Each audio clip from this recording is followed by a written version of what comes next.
Wah wah wah, ketahuan menampar pemain Shin Tae-yong gagal latih timnas Indonesia kah? Fans Garuda harus simak ini. Nah ini nih, Timur Kapadze resmi keluar dari bursa calon pelatih timnas Indonesia. Kira-kira siapa calon pelatih timnas Indonesia? Yuk saksikan beritanya hingga selesai.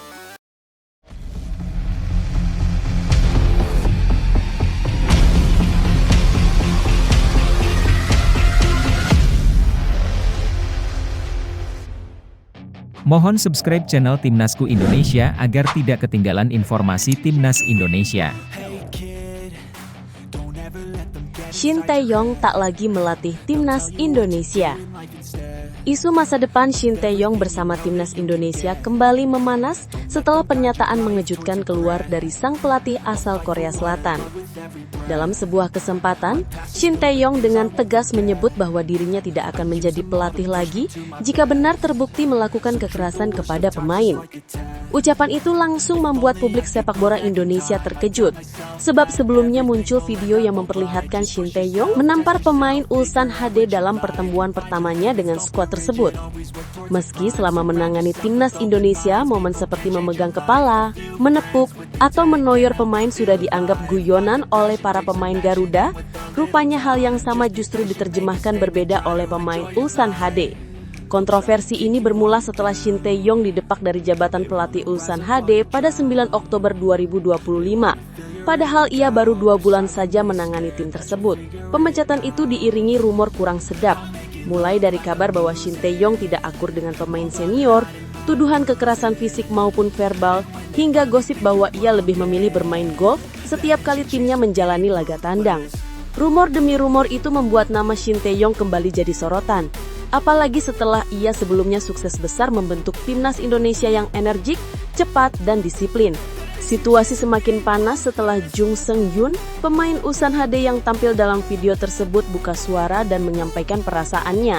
Ia menuturkan bahwa setelah video itu viral, banyak orang merasa khawatir, termasuk keluarganya sendiri yang menganggap adegan tersebut bukan guyonan. Jung Seung-hyun bahkan mengaku merasa bersalah dan mempertanyakan apa yang sebenarnya terjadi karena menurutnya sudah ada banyak insiden serupa.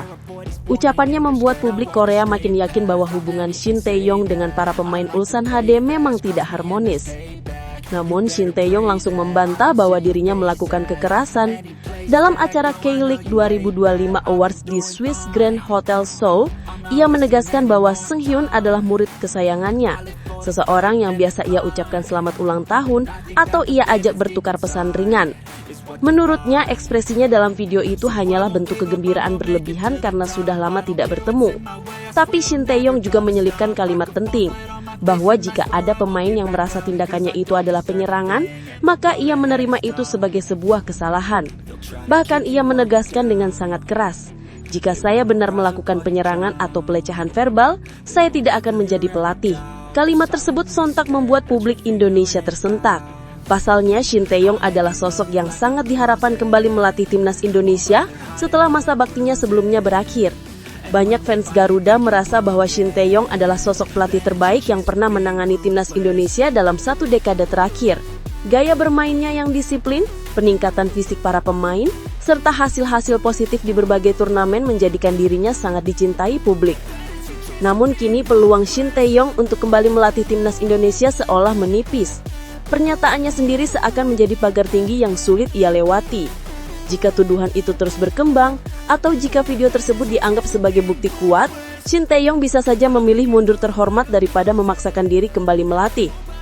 Situasi ini kian rumit setelah PSSI melalui Wakil Ketua Umum juga menegaskan bahwa Shin Tae-yong tidak termasuk dalam daftar 5 kandidat pelatih timnas Indonesia yang sedang dipertimbangkan.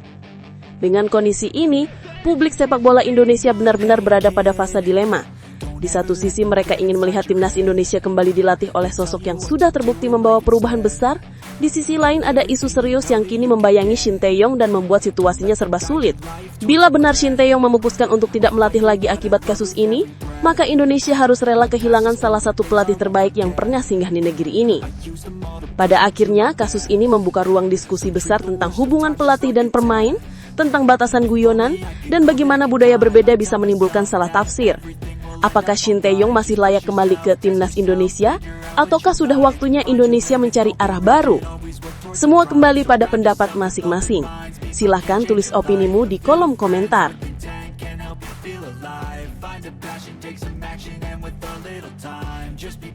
Timur Kapadze resmi keluar dari bursa calon pelatih Timnas Indonesia.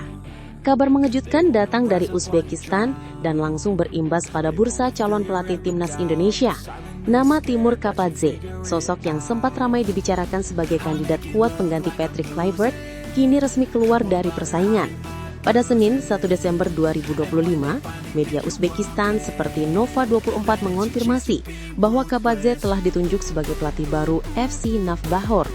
Pengumuman ini sekaligus menutup spekulasi panjang mengenai kemungkinan dirinya merapat ke Indonesia, sebuah rumor yang sebelumnya cukup hangat di kalangan pecinta sepak bola tanah air.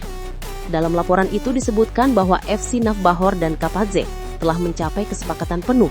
Kontrak resmi sudah ditandatangani dan Kapadze dijadwalkan mulai bekerja tepat pada tanggal 1 Desember 2025. Nova 24 menegaskan bahwa mantan pelatih timnas Uzbekistan tersebut telah membahas seluruh rencana jangka pendek dan jangka panjang klub bersama manajemen. Kesepakatan itu meliputi target tim, strategi permainan, serta arah pembangunan klub dalam beberapa musim ke depan.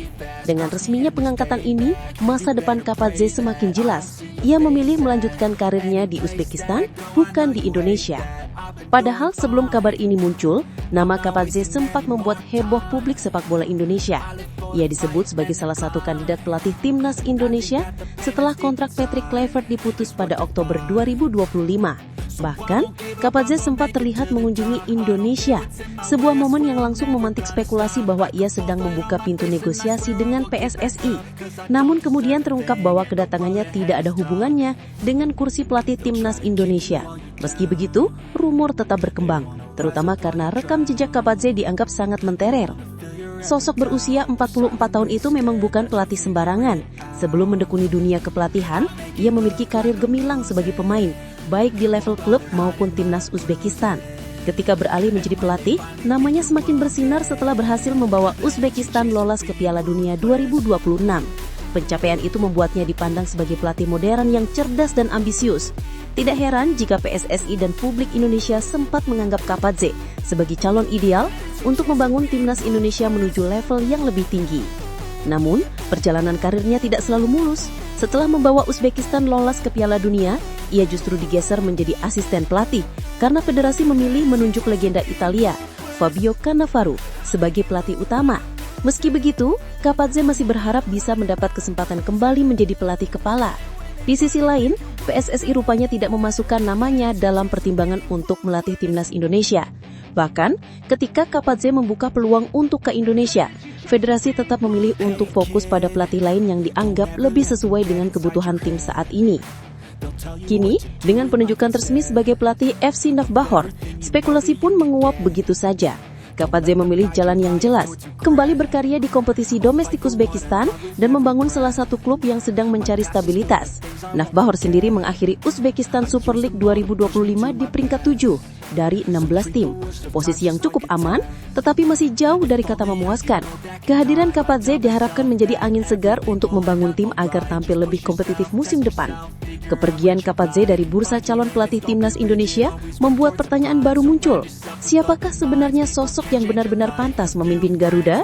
Apakah PSSI sudah menentukan kandidat pasti? Atau masih akan ada kejutan lain yang belum terungkap? Penunjukan pelatih baru selalu menjadi momen penting bagi perjalanan timnas Indonesia. Dan sekarang bursa ini semakin ramai setelah salah satu nama besar memastikan diri mundur. Dengan resminya Kapadze melanjutkan karir di Uzbekistan, publik Indonesia kini harus mengarahkan perhatian ke kandidat lain. Namun satu hal yang pasti, setiap keputusan PSSI akan selalu mengundang diskusi luas. Lalu bagaimana menurut kalian? Apakah Kapadze sebenarnya cocok untuk timnas Indonesia? Atau keputusan ini justru membawa berkah agar Indonesia bisa memilih pelatih yang lebih tepat? Silakan tinggalkan pendapatmu di kolom komentar.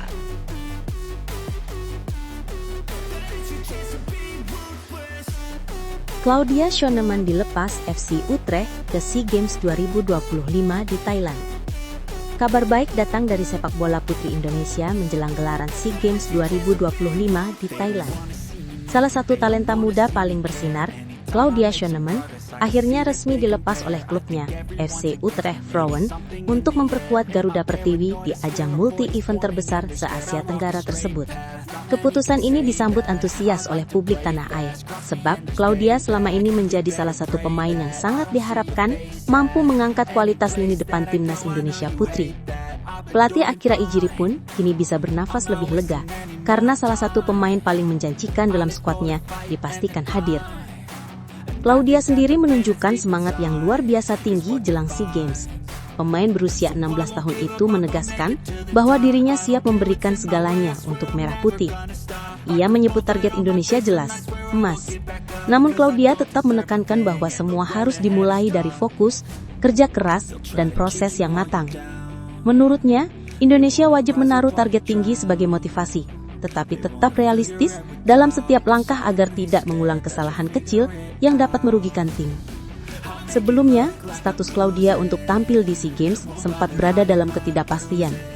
Karena ajang ini bukan termasuk kalender FIFA, klub berhak untuk tidak melepas pemainnya. Di awal, peluang Claudia hanya 50-50. Namun setelah komunikasi intens antara Federasi Sepak Bola Indonesia dan FC Utrecht, klub Belanda itu akhirnya setuju melepas sang striker muda. Keputusan tersebut memberi sinyal bahwa Utrecht melihat SEA Games sebagai momen penting bagi perkembangan karir Claudia, bukan sekedar agenda regional biasa. Dengan izin resmi ini, Claudia memastikan dirinya akan hadir dan siap berjuang bersama rekan-rekannya di timnas. Garuda Pertiwi baru saja menuntaskan 2 laga uji coba, menang 2-1 atas Nepal dan kalah telak dari Chinese Taipei. Meski hasilnya masih naik turun, Claudia percaya timnya sedang menuju arah yang tepat. Ia menilai permainan Indonesia sudah mulai terbentuk, tetapi masih ada banyak hal yang harus diperbaiki. Gol-gol yang bersarang ke gawang Indonesia seharusnya bisa dihindari, namun faktor adaptasi masih menjadi tantangan besar. Beberapa pemain naturalisasi dalam skuad kali ini baru saja bergabung, sehingga chemistry dan pemahaman antar pemain masih mencari bentuk terbaiknya. Tak hanya itu, Claudia menegaskan bahwa evaluasi akan terus dilakukan, baik secara tim maupun per individu. Ia menyebut Coach Akira sebagai sosok yang sangat dipercayai oleh para pemain. Menurut Claudia, pelatih asal Jepang itu memahami karakter para pemain Indonesia dan mampu membentuk tim yang solid jika diberi cukup waktu. Dengan rotasi lebih dari 30 pemain yang mengikuti rangkaian uji coba, tim memang masih dalam tahap seleksi ketat. Claudia yakin Coach Akira akan memanggil mereka yang benar-benar siap memberikan yang terbaik di SEA Games. Indonesia sendiri tergabung di grup A bersama Thailand, Singapura, dan Kamboja. Meski Kamboja kemudian dikonfirmasi mengundurkan diri. Dari ketiga lawan tersebut, Claudia menganggap Thailand sebagai ancaman terbesar. Selain statusnya sebagai tuan rumah, Thailand dikenal sebagai tim yang punya kualitas dan pengalaman lebih matang. Namun begitu, Claudia tetap menekankan bahwa Indonesia tidak boleh terpaku pada kekuatan lawan. Ia menekankan bahwa 2 pertandingan awal harus dimenangkan dengan fokus 100%. Urusan siapa yang mundur atau siapa yang diunggulkan bukanlah prioritas. Garuda Pertiwi hanya perlu memikirkan persiapan mereka sendiri. Dengan ambisi meraih minimal medali perunggu sebagai target resmi, kehadiran Claudia Schoenemann tentu menambah optimisme publik. Claudia bukan sekadar pemain muda biasa. Ia adalah simbol kebangkitan sepak bola putri Indonesia yang tumbuh dari proses panjang, disiplin, dan kompetisi Eropa yang ketat. Kini, dengan lampu hijau dari FC Utrecht, Indonesia bisa menurunkan kekuatan terbaiknya di sektor penyerangan. Pertanyaannya kini, apakah kehadiran Claudia cukup untuk mendorong Garuda Pertiwi melampaui target mereka? Ataukah Indonesia butuh strategi baru agar mampu bersaing dengan Thailand dan Singapura? Bagaimana menurut kalian? Tulis pendapat kalian di kolom komentar.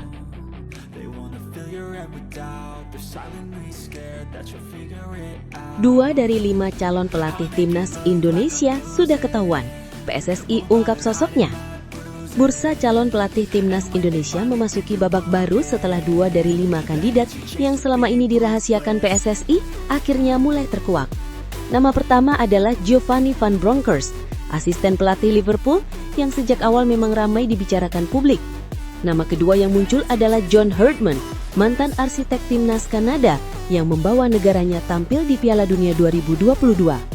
Kemunculan 2 nama ini membuat suhu perebutan kursi pelatih Garuda kembali meningkat, terutama setelah konfirmasi dari Sky Sports bahwa keduanya tengah dipertimbangkan secara serius oleh PSSI. Laporan Sky Sports menambahkan satu detail yang membuat publik semakin yakin bahwa proses pencarian pelatih tidak main-main, disebutkan bahwa John Herdman telah menjalani wawancara langsung dengan PSSI di Eropa. Fakta ini menandakan bahwa Herdman bukan hanya nama yang muncul dalam rumor, melainkan kandidat yang benar-benar sudah masuk meja seleksi. Jejak rekamnya sebagai pelatih berpengalaman di level internasional membuatnya dianggap sebagai sosok yang mampu membangun fondasi jangka panjang bagi timnas Indonesia. Sementara itu, Giovanni van Bronckhorst tetap menjadi salah satu kandidat utama berkat pengalaman dan reputasinya di Eropa. Meski kini masih menjabat sebagai asisten Arne Slot di Liverpool, rumor yang berkembang menyebut PSSI tidak keberatan menunggu proses negosiasi lebih jauh jika dirinya memang memenuhi kriteria. Publik Indonesia tentu sudah familiar dengan nama Van Bronckhorst, seorang legenda yang memiliki koneksi dengan kultur sepak bola Belanda, yang pernah memberi banyak kontribusi dalam perkembangan sepak bola Indonesia. Namun PSSI tetap bersikukuh menjaga kerahasiaan nama-nama kandidat lain. Dari 5 pelatih yang masuk daftar wawancara, hanya 2 yang terungkap ke publik. 3 nama lainnya disimpan rapat-rapat dengan alasan privasi dan untuk menghindari situasi di mana kandidat merasa tidak nyaman atau batal melamar setelah identitasnya terpublikasi. Hal ini diakui langsung oleh Wakil Ketua PSSI, Zainuddin Amali, yang menegaskan bahwa PSSI memilih berhati-hati demi menjaga etika dan profesionalitas dalam proses seleksi. Meski demikian, rumor tentang 3 kandidat lain tetap beredar. 2 nama yang paling sering disebut adalah Jesus Casas, mantan pelatih timnas Irak, dan Felix Sanchez, ex-pelatih timnas Qatar. Kedua pelatih asal Spanyol ini dikenal dengan pendekatan taktik yang rapi dan memiliki pengalaman dalam menangani tim nasional di level tinggi. Bahkan nama Paulo Bento, pelatih asal Korea Selatan, sempat mencuat sebagai kandidat tambahan. Walaupun belum ada konfirmasi resmi, keberadaan nama-nama tersebut memperlihatkan bahwa PSSI memang membidik pelatih dengan pengalaman internasional. Yang menarik, Zainuddin Amali sempat memberikan petunjuk penting yang semakin memperkuat dugaan publik. Ia menyebut bahwa salah satu dari 5 kandidat pelatih timnas Indonesia berasal dari Belanda. Pernyataan ini tentu mengarah langsung kepada Van Bronckhorst. Meski Amali enggan menyebut nama secara gamblang, bocoran ini cukup menjadi sinyal bahwa proses penjaringan pelatih memang melibatkan figur top dari negara-negara dengan kultur sepak bola mapan. PSSI saat ini memang sedang melakukan serangkaian wawancara di Eropa, termasuk di Inggris dan Perancis. Langkah ini menunjukkan keseriusan federasi dalam mencari pelatih yang benar-benar sesuai dengan kebutuhan timnas Indonesia. Setelah kepergian Patrick Kluivert, federasi seolah ingin memastikan bahwa pengganti yang datang adalah sosok yang tidak hanya kaya pengalaman, tetapi juga punya visi jangka panjang untuk mengembangkan skuad Garuda. Dengan 2 nama yang telah terungkap, publik kini menunggu siapa 3 kandidat lain yang masih disembunyikan. Apakah salah satunya berasal dari Asia, ataukah justru dari Amerika Selatan? Pertanyaan-pertanyaan ini terus memicu perdebatan hangat di dunia maya. Yang jelas, PSSI sudah membuka sedikit gambaran tentang asal negara para kandidat. Dan dari bocoran tersebut bisa dilihat bahwa mereka tidak sembarangan dalam memilih. Menarik untuk ditunggu siapa yang akhirnya akan memimpin timnas Indonesia menuju agenda-agenda besar beberapa tahun ke depan. Apakah Giovanni van Bronckhorst yang penuh pengalaman Eropa? Atau John Herdman yang terkenal sebagai pembangun karakter dan struktur tim? Atau justru nama lain yang selama ini disembunyikan? Silakan tulis pendapat kalian di kolom komentar. Menurut kalian, siapa yang paling cocok menangani timnas Indonesia dari 5 kandidat tersebut?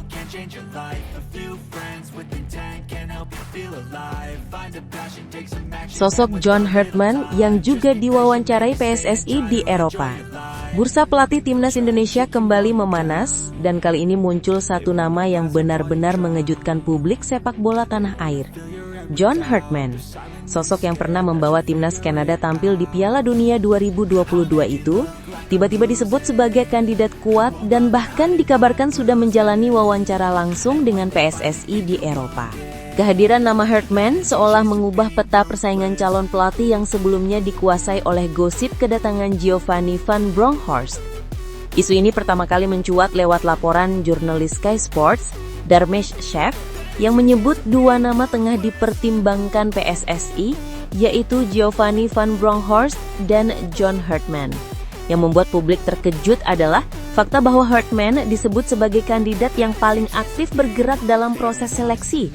Jika laporan itu benar, maka artinya PSSI memang sedang membuka peluang yang lebih luas dan tidak hanya terpaku pada Van Bronckhorst yang sejak awal digadang-gadang sebagai pilihan utama. Nama John Herdman memang jarang dibicarakan di Indonesia, sehingga kemunculannya langsung memancing rasa penasaran. Pelatih berkebangsaan Inggris itu punya rekam jejak yang cukup impresif. Ia sukses membangun pondasi kuat bagi timnas Kanada dan membawa mereka kembali ke panggung Piala Dunia setelah penantian panjang. Setelah itu, Hartman menangani Toronto FC di Major League Soccer, menambah pengalamannya dalam melatih pemain dengan kultur sepak bola berbeda. Track record itulah yang kini membuat banyak pihak menilai Hartman sebagai sosok yang cocok untuk proyek jangka panjang timnas Indonesia, terutama karena ia dikenal sebagai pelatih yang fokus pada pembentukan mental, organisasi tim, dan pengembangan karakter pemain. Di sisi lain, isu mengenai Giovanni Van Bronckhorst justru mengalami dinamika yang tidak terduga. Mantan pelatih Rangers itu sejak awal disebut berada di posisi terdepan untuk menjadi pelatih timnas Indonesia, terlebih karena ia kini sedang menjadi asisten Arne Slot di Liverpool dan memiliki pengalaman melatih di level Eropa. Namun beredar kabar bahwa orang tua Van Bronckhorst dikabarkan tidak merestui dirinya melatih timnas Indonesia, sebuah rumor yang langsung membuat situasi semakin rumit. Belum lagi laporan dari media Eropa seperti Sky Sports dan Daily Mail yang menegaskan bahwa sejauh ini tidak ada kontak resmi dari PSSI ke Van Bronckhorst. Informasi ini langsung menimbulkan tanda tanya besar. Benarkah Van Bronckhorst memang tidak pernah masuk dalam rencana serius PSSI? Kondisi inilah yang membuat persaingan tiba-tiba bergeser ke arah John Hartman. Jika ia benar-benar sudah diwawancarai PSSI, maka sangat mungkin Hartman kini berada satu langkah di depan. Wawancara langsung menandakan adanya ketertarikan konkret, bukan sekedar gosip yang beredar di media sosial. Apalagi Hartman dikenal sebagai pelatih yang punya kemampuan membentuk sistem permainan yang terstruktur, sekaligus piawai menghadapi pemain muda, sesuatu yang sangat dibutuhkan Indonesia yang tengah membangun regenerasi skuad. Publik Indonesia tentu punya harapan besar terhadap pelatih baru. Mereka ingin sosok yang tidak hanya mampu membawa timnas Indonesia lolos ke turnamen besar, tetapi juga menciptakan identitas permainan yang kuat dan berkarakter. Di tengah dinamika ini, munculnya nama Hartman memberikan warna baru. Banyak yang penasaran, apakah pelatih yang sukses mengubah mentalitas Kanada itu bisa melakukan hal serupa untuk Indonesia? Namun pertanyaan terbesarnya kini adalah, apakah PSSI benar-benar serius dengan Hartman? Atau ini hanya bagian dari seleksi awal yang masih panjang? Publik tentu berharap proses pemilihan pelatih dilakukan secara matang, bukan terburu-buru, apalagi berdasarkan tekanan media. Situasi ini pun membuka ruang diskusi yang semakin luas di kalangan pecinta sepak bola, terlebih karena dua kandidat yang dibicarakan memiliki karakter berbeda. Hartman dengan gaya kepemimpinan berbasis proses, dan Van Bronckhorst dengan pengalaman Eropa yang lebih mapan. Dengan berbagai rumor yang beredar, kini semuanya tergantung langkah PSSI berikutnya. Apakah mereka akan segera mengumumkan pelatih baru? Apakah Hartman benar-benar menjadi pilihan utama setelah isu Van Bronckhorst meredup? Ataukah masih ada nama lain yang tiba-tiba muncul seperti kejutan hari ini? Silahkan tulis pendapat kalian di kolom komentar. Siapa yang paling pantas menjadi pelatih baru timnas Indonesia menurut kalian? John Hartman, Van Bronckhorst, atau sosok lainnya?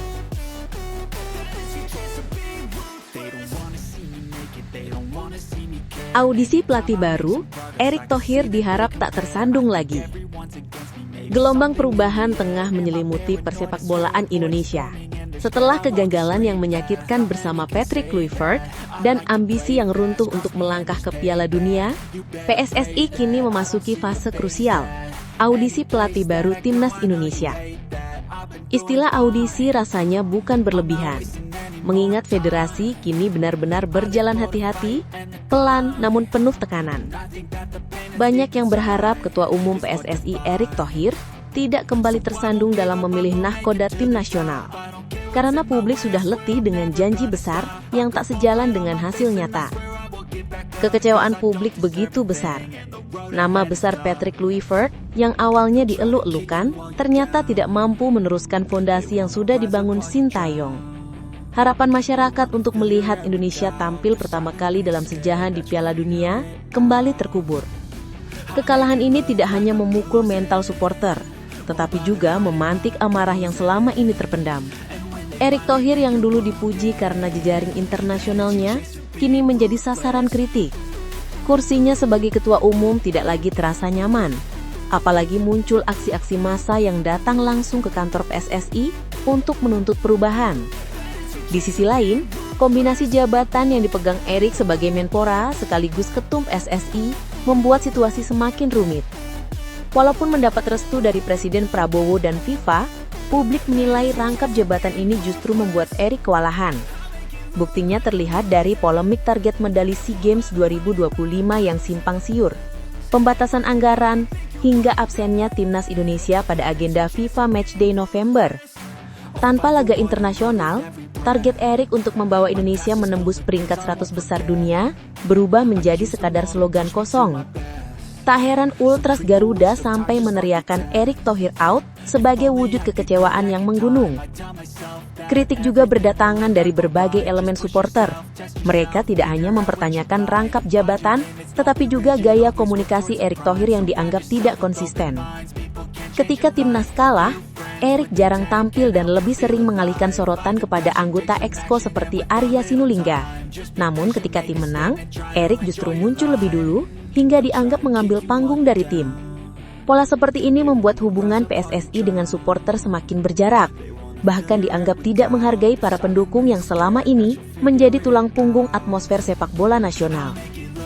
Karena itu audisi pelatih baru ini dianggap sebagai momentum yang tidak boleh gagal lagi. PSSI sedang menyeleksi 5 kandidat pelatih kepala dari berbagai negara. Dan meski identitasnya dirahasiakan, federasi memastikan prosesnya dilakukan dengan teliti.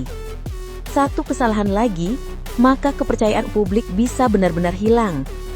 Ketua BTN Sumarji menegaskan bahwa 5 kandidat tersebut akan diuji lewat wawancara mendalam, pemaparan program, dan kesesuaian dengan karakter sepak bola Indonesia. Mirip dengan proses pemilihan Sintayong pada tahun 2019. Banyak yang menilai, pendekatan ini lebih rasional ketimbang sekedar mengejar nama besar. Dalam konteks ini, tekanan terbesar ada di pundak Erick Thohir. Ia yang mempopulerkan ambisi Indonesia ke Piala Dunia 2030, tentu tidak bisa mengulangi kesalahan memilih pelatih hanya karena nama besar atau rekomendasi politik. Publik ingin sosok yang bisa mengembalikan identitas bermain timnas Indonesia, memaksimalkan generasi muda yang kini tersebar di berbagai liga Eropa, dan membawa tim nasional ke level yang lebih stabil. Piala Asia 2027 menjadi ujian terdekat yang tidak boleh dianggap remeh. Jika timnas gagal bersinar di turnamen sebesar itu, posisi Erik sebagai pemimpin federasi bisa semakin dipertanyakan. Di tengah situasi yang memanas, suara-suara dari supporter kini menjadi kunci. Mereka tidak hanya menuntut perubahan pelatih, tetapi juga perubahan sistem, tata kelola, dan cara komunikasi PSSI. Banyak yang khawatir PSSI kembali terjebak dalam budaya kultus individu, di mana semua keputusan terpusat pada satu orang.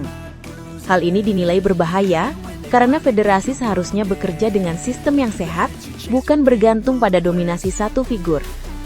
Kini, publik menanti siapa yang akan resmi ditunjuk sebagai juru taktik baru Garuda. Siapapun dia, tanggung jawabnya sangat besar. Tidak hanya membangun tim yang kompetitif, tetapi juga memulihkan harapan masyarakat yang selama ini dibiarkan jatuh berkeping-keping.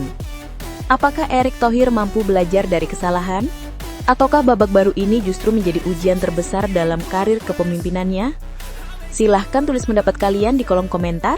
Menurut kalian, apakah Erick Thohir masih layak memimpin proses audisi pelatih baru?